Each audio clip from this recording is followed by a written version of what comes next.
my girlfriend announced she was pregnant and said, "Now you're trapped with me forever." I replied, "Let's celebrate with a doctor's appointment together." She suddenly got defensive. That's not necessary. The fake pregnancy test I found in her drawer 3 days later confirmed everything. I never thought I'd be the guy posting something like this online. But here I am, sitting in my apartment with a cold cup of coffee and a folder full of screenshots, wondering how in the world the last 3 months of my life even happened. My name's Tyler. I'm 29, and until recently I thought my girlfriend, Emma, 27, was the person I was building a future with. We met through friends at a 4th of July cookout last summer. Sparks flew instantly, and things escalated faster than they probably should have. She moved into my place after 6 months, not because I pushed for it, but because she insisted we were ready. At the time, I thought it was romantic enthusiasm. Now, I'm realized it was something else entirely. For the first couple months, living together actually felt great. She cooked, I cleaned, we coexisted smoothly, and I kept telling myself I got lucky. But slowly, really subtly at first, she started dropping more and more hints about rings, kids, timelines, where we live after we get married, things like that. I wasn't opposed to any of it someday, but not yet. My parents' divorce gutted me when I was a teenager. They tore each other apart for years, and I swore I'd never rush into the kind of commitment you can't undo without bloodshed.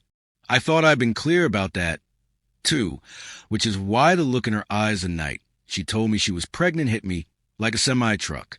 She came home acting jittery and excited, pacing like she was waiting for a commercial break to end.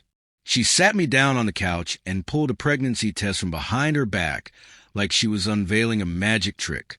2 pink lines. Positive. She just stared at me, waiting, watching. I wasn't dumb. We were careful. I'm borderline obsessive about using protection after watching my older brother get nailed with child support for a kid he sees 2 weekends a month if he's lucky. So something felt off immediately. But before I even got a full breath in, she said it. "Well, now you're trapped with me forever." She laughed when she said it, but the laugh didn't reach her eyes. It felt like she was studying me, judging every micro-reaction. I kept my face neutral, my voice calm. "Wow, big news. Let's celebrate with a doctor's appointment. We should get everything checked out properly." The light in her eyes flickered instantly, like someone blew out a candle inside her. "That's not necessary right now," she snapped. "It's too early. They won't even see me yet." My internal alarms went off in perfect harmony. Sirens, flashing lights, police tape. I didn't fight her on it that night, but I also didn't sleep. Over the next 3 days, I paid attention to everything. No nausea, no exhaustion. She drank wine like usual. She didn't touch the pregnancy test. She left sitting out. No Googling symptoms, no planning, nothing. On the 3rd day, when she went to brunch with her friends, my guilt and curiosity wrestled for a minute. But suspicion won. I checked her nightstand. It took me all of 10 seconds to find it. A receipt from a prank site selling realistic positive pregnancy tests. $25. Shipped to her office, so I wouldn't see the package. Order date. 5 days before her big announcement.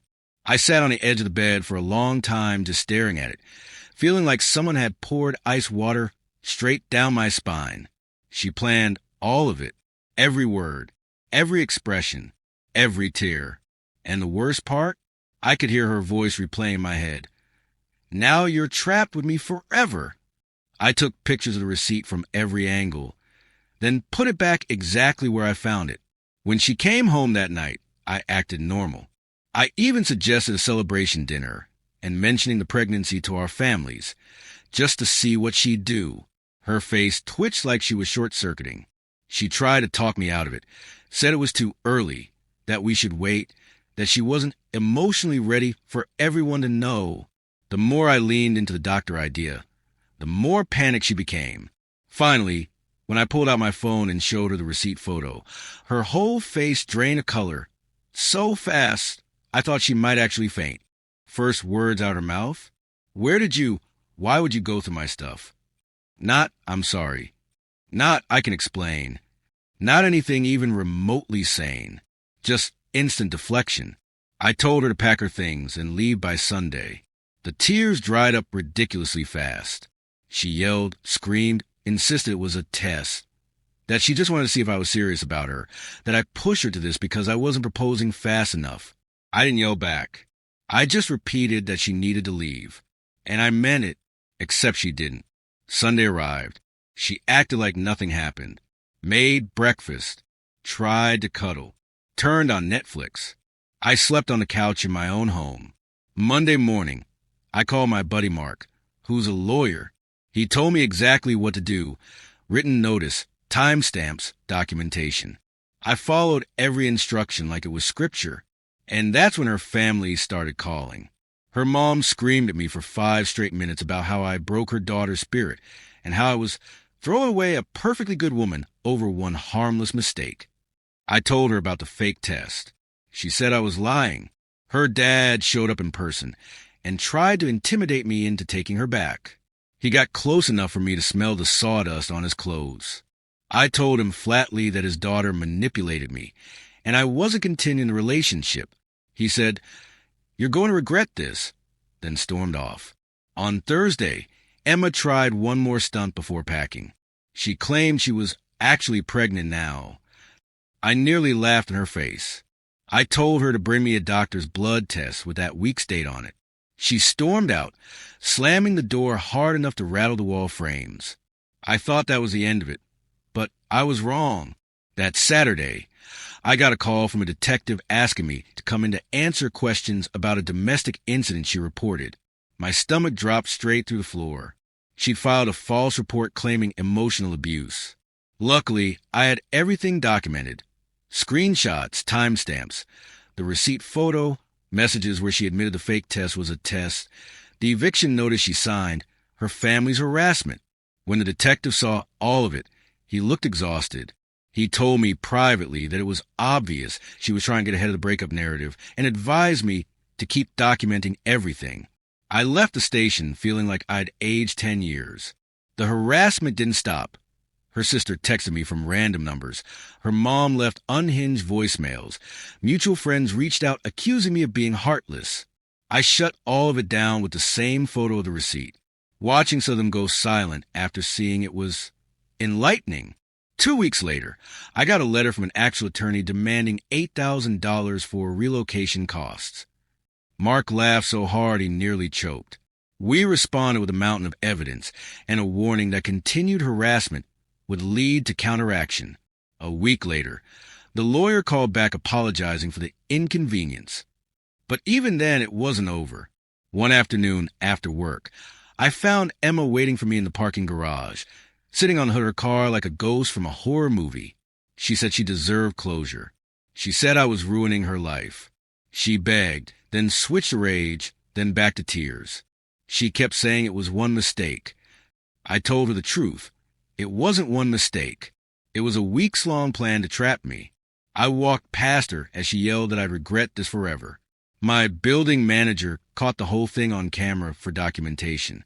Eventually, with a cease and desist drafted by Mark, the storm finally died down. Calls stopped. Messages stopped. Friends returned to neutrality or disappeared entirely. The dust settled. A month later, a friend told me Emma quit her job because she was embarrassed to face co-workers after the story spread. Not because I told anyone, because truth has wings and she gave the wind. Hearing that was strange. A small part of me, the part that cared about her before all this, felt bad. But a larger part recognized that these were simply the consequences of her choices. Now I'm focusing on myself. I rearranged my apartment. I donated the things she left behind. I started therapy to rebuild trust in my own instincts. And yeah, I'm okay. Not amazing, not falling apart, just okay. And honestly, that's good enough for right now. What I learned, trust your gut. If something feels off, don't ignore it. And when someone shows you they're capable of calculated deceit, believe them the first time. Emma tried to trap me with a lie. In the end, she trapped herself with the truth. And while part of me wishes things had gone differently, most of me knows this. I didn't lose anything. I dodged something. Something big. Something that would have ruined my life. And sometimes surviving the story is a victory.